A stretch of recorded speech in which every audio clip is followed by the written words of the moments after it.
জমে উঠেছে ঝালকাঠির নলছিটি পৌর নির্বাচনের প্রচারণা। জয়লাভে শতভাগ আশাবাদ থাকলেও সুষ্ঠু নির্বাচনের শঙ্কা বিএনপির একক মেয়র প্রার্থীর। বিদ্রোহী প্রার্থী থাকলেও দলীয় প্রতীকে অংশ নিয়ে জয়ের ব্যাপারে আশাবাদী আওয়ামী লীগ প্রার্থীও। বরাবরের মতো ভোটারদের চাওয়া একই, সৎ ও যোগ্য প্রার্থী।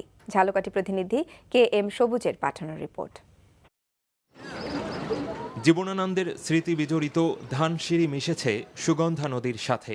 এরই তীরে ব্যবসা বাণিজ্যে সমৃদ্ধ দেশের প্রাচীনতম পৌরসভার একটি নলছিটি।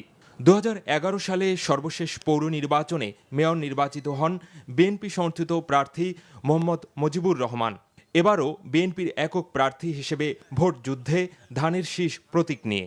নৌকা প্রতীকের কাণ্ডারি আওয়ামী লীগের প্রার্থী ও সাবেক পৌর মেয়র তসলিম উদ্দিন চৌধুরী। আছেন সাবেক আরেক পৌর মেয়র সহ 3 জন বিদ্রোহী প্রার্থীও।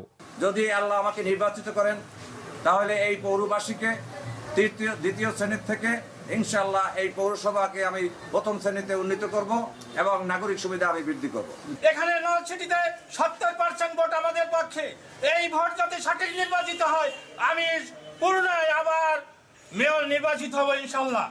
মেয়র পদে 7 জন সহ কাউন্সিলর পদে 45 জন ও সংরক্ষিত কাউন্সিলর পদে লড়ছেন 7 জন। সুষ্ঠু নির্বাচনের প্রস্তুতির কথা জানান জেলা রিটার্নিং কর্মকর্তা। নির্বাচন কমিশনের নির্দেশনা অনুযায়ী আপনার নির্বাচন সুষ্ঠু হবে বলে আমি আশা করছি এবং আপনাদের সকলের সহযোগিতা নিয়ে নির্বাচন সুষ্ঠু করব যে কোনো মূল্যে। আর প্রতিশ্রুতির বেড়াজাল থেকে বেরিয়ে চাওয়া না পাওয়ার সমীকরণ মেলাচ্ছেন ভোটাররা।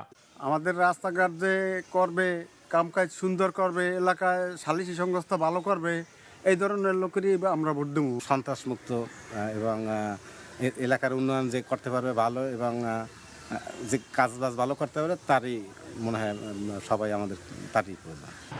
30 ডিসেম্বর নির্বাচনে মিলবে সব সমীকরণের ফলাফল। কে হচ্ছেন আগামী 5 বছরের জন্য পৌরপিতা। NTV news desk.